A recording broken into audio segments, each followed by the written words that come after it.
Today, we're going to be going over our Week 9 power rankings for the 2025 NFL season. Starting off with the first tier, we have the Titans at 32, the Jets at 31, the Raiders at 30, and the Saints at 29. Titans at 32 finally back down to the 32nd spot. I was honestly just waiting for the Jets to get a win, at least an impressive win. Now, beating the Bengals isn't the most impressive win, but Justin Fields in that offense played very well. Breece Hall had another very good game. Defense didn't do well, which they've done the last 2 weeks, but I think it was fine. They got a win. Offense looked good, even if it's against the Bengals. So I think they finally deserve to get to that 31 spot, especially when you consider the Titans once again get blown out by, yes, the best team in football, the Indianapolis Colts, but they probably have been worse than the Jets.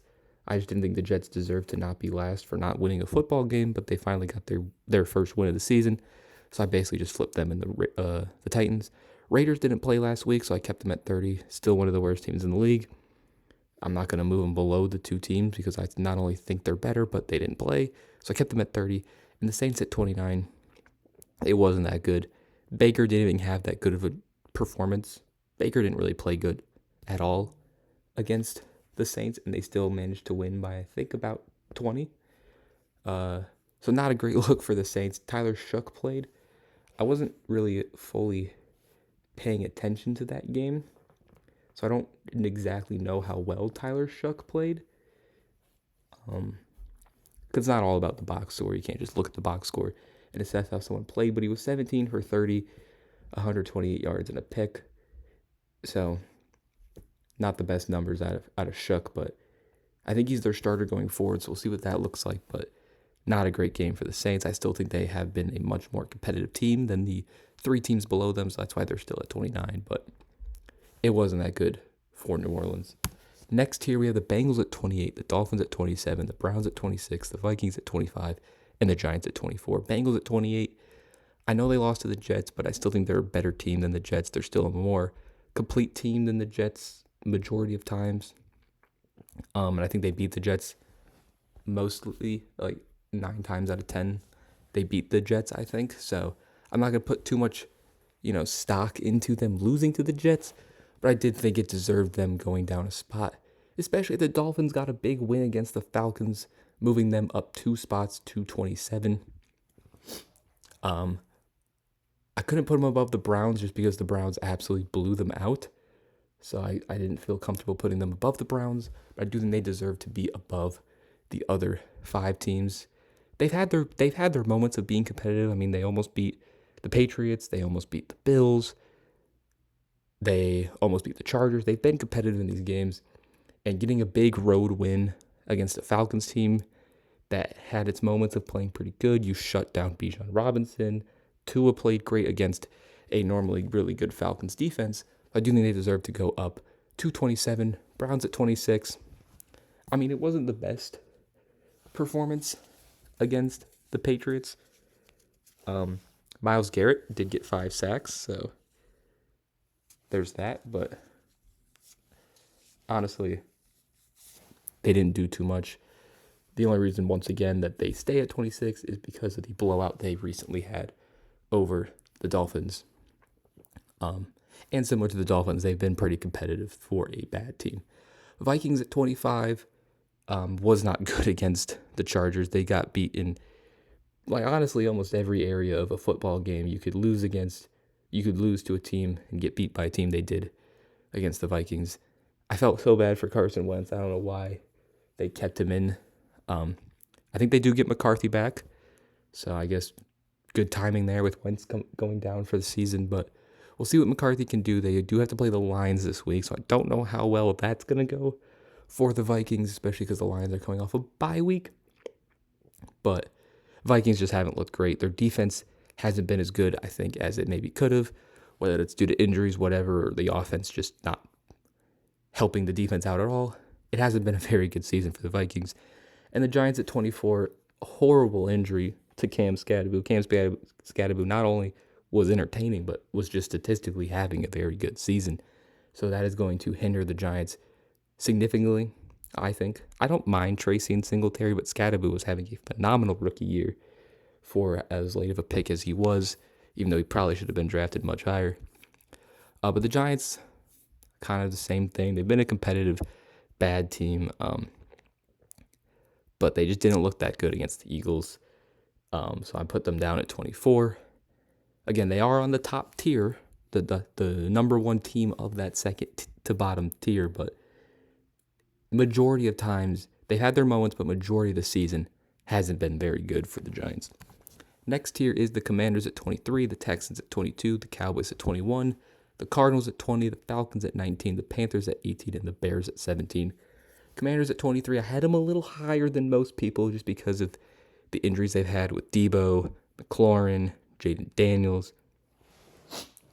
All these guys have been really banged up for them, so I was kind of giving them a little bit of the benefit of the doubt, but their defense, which hasn't been, I don't think, as banged up as their offense, really has not been good this season.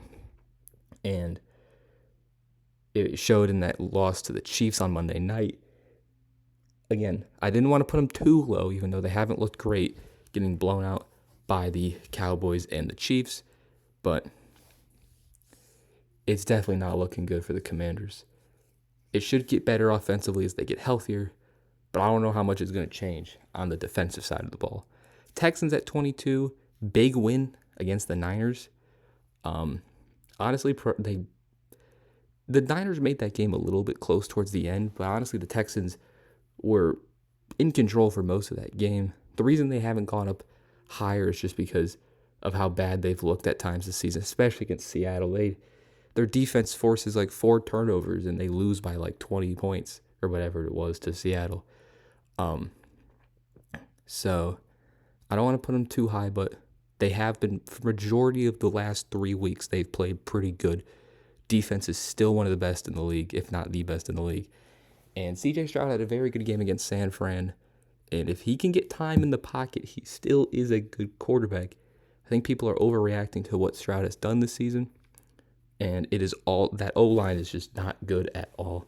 But the Niners don't have a good D-line with their injuries. And they weren't able to get pressure on Stroud. So Stroud had time. And you saw it work out for them in that win against San Fran. Dallas at 21. I know they got blown out by the blown out by the Broncos, but I'm still taking them over Houston, just barely. They blew out the Commanders 2 weeks ago, so I think it's finally time to put them over the Commanders, and I'm still taking them over teams 24 through 32. So yeah, they got blown out. It's a good Denver team on the road. I don't think it deserved to go lower, but when you look at the teams below them, I don't think there was a lot of wiggle room. If I had the Cowboys at like 17 or 18, they definitely would go down to around this range. But I guess maybe was a little low on them, so I keep them at 21. Cardinals at 22 honestly did the best thing that any team in this range could do, and that was not play. Bears got blown out, Panthers got blown out, Falcons got blown out, Cowboys got blown out, Commanders got blown out.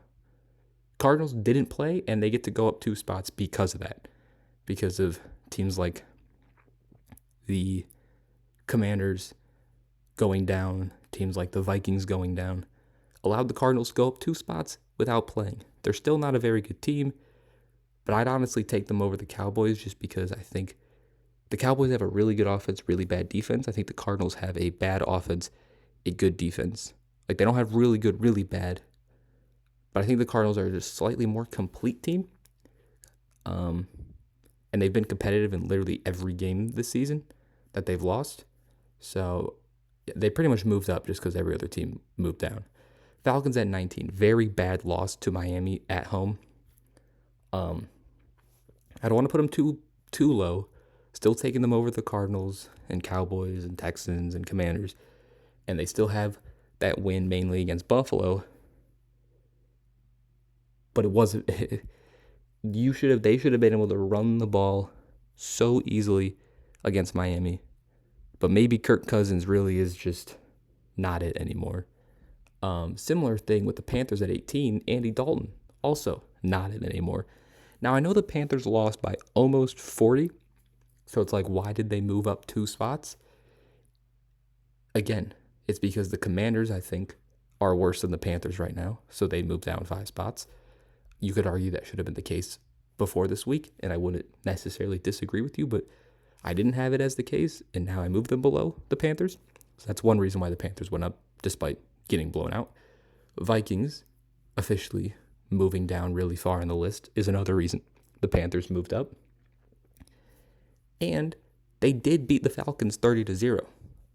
Now, I know I had the Falcons higher than the Panthers for the last 2 or 3 weeks, despite the Panthers beating the Falcons 30-0, and I know that was a long time ago.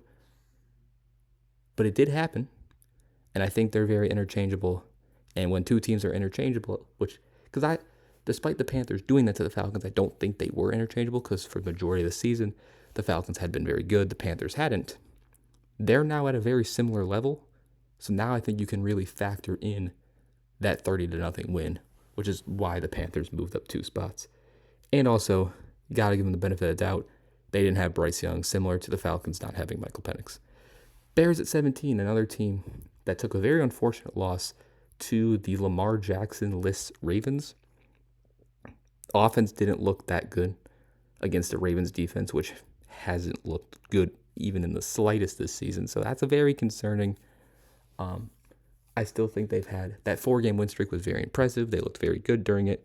So I don't want to punish them too much. I still think they've showed to be a more consistent team than the Panthers, the Falcons, the Cardinals, the Cowboys, etc.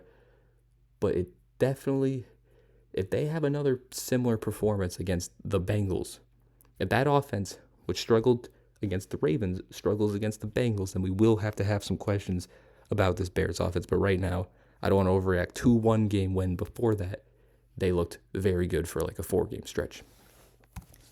Next here is the Ravens at 16, the Steelers at 15, the Jags at 14, the Niners at 13, the Patriots at 12, the Broncos at 11, the Chargers at 10, and the Bills at 9. It's a big tier, but it's the tier of good teams that I just don't quite understand.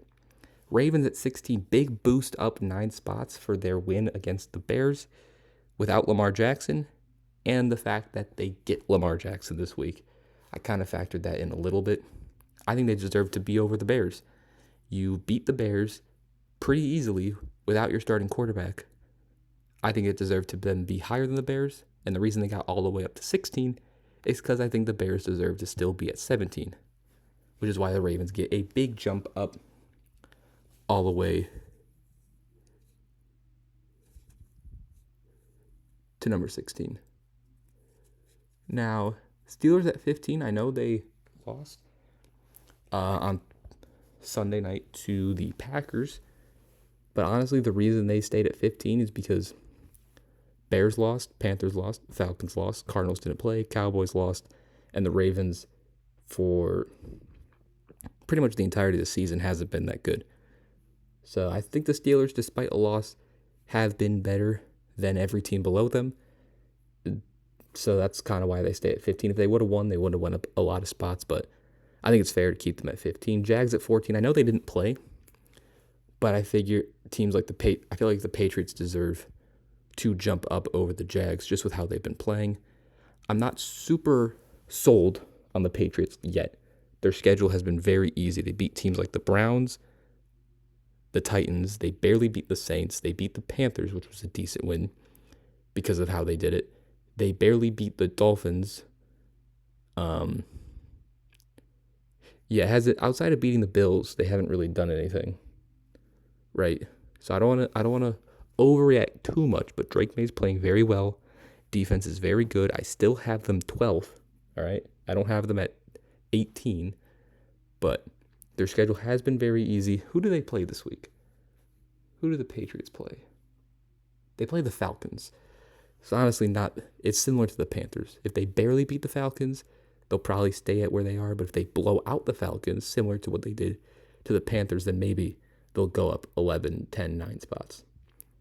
Honestly, if they beat the Falcons, I might just put them over Buffalo because they beat Buffalo and the Falcons beat the Bills. But that's for next week. I don't want to put I don't want to overreact too much to the Patriots. They're playing very well, but their schedule has been very easy. But again, they're still 12, and I still have been very impressed with the Patriots. Niners at 13, tough loss on the road to the Texans. Still very good team. I didn't want to put them too far down because they've been doing all this without anybody healthy. I know they lost to the Jags, and they're very similar. And I know I said that about the Panthers. I think when you consider how injured the Niners have been, I think they deserve to be higher.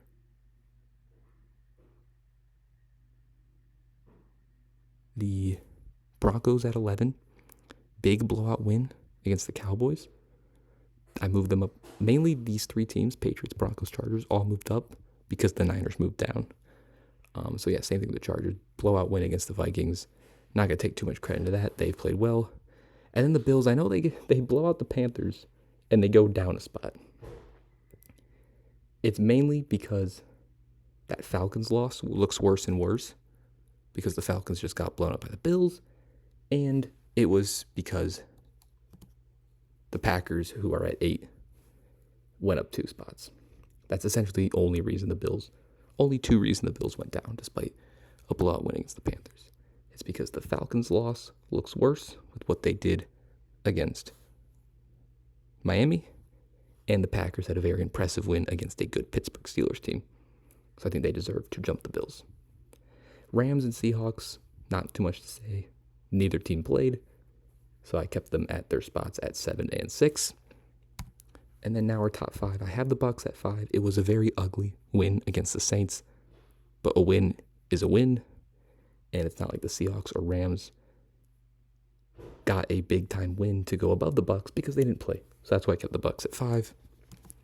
Chiefs, keep them at 4. You blow out the Commanders without Jaden Daniels. You just took care of business. You won the game you needed to win. Their offense has looked very good with Rashee Rice back. Eagles at 3. Once again, you beat a bad team that you had to beat, and you took care of business. That is a common theme you will notice. Lions at 2. Didn't play this week. Still probably the best team in the NFC. And then lastly, the Colts at number 1. You blew out a bad team. That is literally 7 through 1. They didn't change because the team either didn't play, the Rams, Seahawks, and Lions, or they blew out a bad team, Tampa, Philly, KC, and the Colts. Not much to say on those 7 teams, so I didn't move them at all because they either didn't play or took care of business. And that will conclude our power rankings for week 9 of the 2025 season. If you enjoyed the video, make sure to leave a like, subscribe if you're new, and I'll see you guys next time. Peace.